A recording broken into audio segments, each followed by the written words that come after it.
Bună din nou! Bine v-am regăsit la un nou videoclip!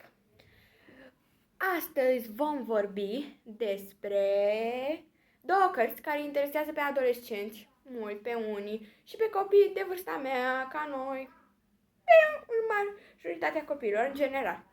Jurnalul lui Puști și Jurnalul lui Puștoace. Deci, aceste cărți, unii copii cred că sunt bune, sunt foarte bune. Eu am citit această carte, dar numai că nu am aici ca să vi le arăt, pentru că le-am împrumutat la alți copii, la colegii mei, prietenii, ca să le citească și ei, că m-au rugat.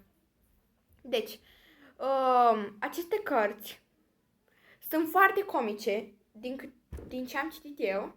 Sunt amuzante, sunt așa, cum să zic eu, sunt comice. Așa. Dar o să vă explic. În unele cărți există două tipuri, adică nu două tipuri de cărți, de fel de cărți, există mai multe. Și există cărți care te învață lucruri și cărți comice de relaxare, cum sunt aceste cărți. Fără supărare, nu vreau să vă jignesc, nu vreau să vă zic nimic, dar îmi zic și eu părerea, ca orice om. Și vreau să zic că această carte nu prea te învață ceva, nicio lecție, dar este comică și amuzantă. Mie mi-a plăcut această carte, sincer, dar nu prea te învață multe lucruri. Nu știu cum să mă exprim ca să nu vă supăr. În fine, hai să povestim din conținutul ei. Eu n-am citit chiar Jurnalul Puș pentru că colegii mei de la școală o citesc, băieții în general, și eu am vrut să încep cu Jurnalul Puștoace, pentru că sunt fată, normal. Și este vorba despre o fată, Nikki, care este îndrăgostită de Brandon. Sora ei, nu mai țin minte cum o cheamă, cred că așa, nu știu sigur,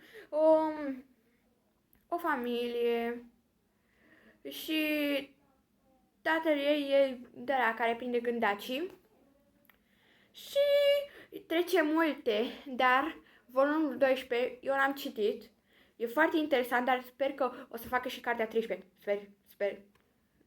Și să continuăm. Cum să vă zic?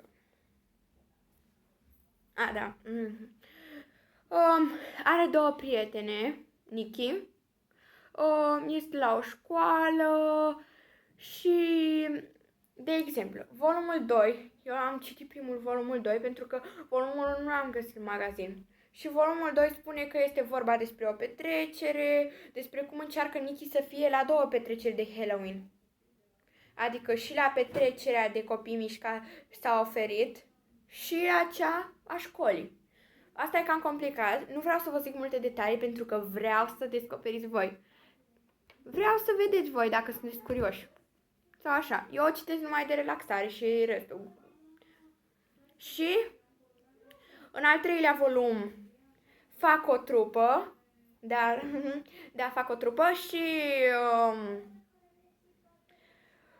încă n-am citit celelalte volume pentru că sunt foarte curioasă și chiar vreau să mi le cumpăr. Încerc să caut pe net să-mi comand. Da, chiar așa fac. Și vreau să vă zic că până nu citiți toate volumele, să nu-l citiți pe 12 pentru că e foarte interesant. E foarte interesant volumul 12. Este vorba că un elev, am uitat cum îl cheamă, Andre îl cheamă și se mută la școala unde e Nikki. Și Nikki, să vedeți ce greșeală, asta e puțin amuzant, e comică partea. Nikki crede că e o fată, pentru că crede că o cheamă Andreea, nu știa că îl cheamă Andre.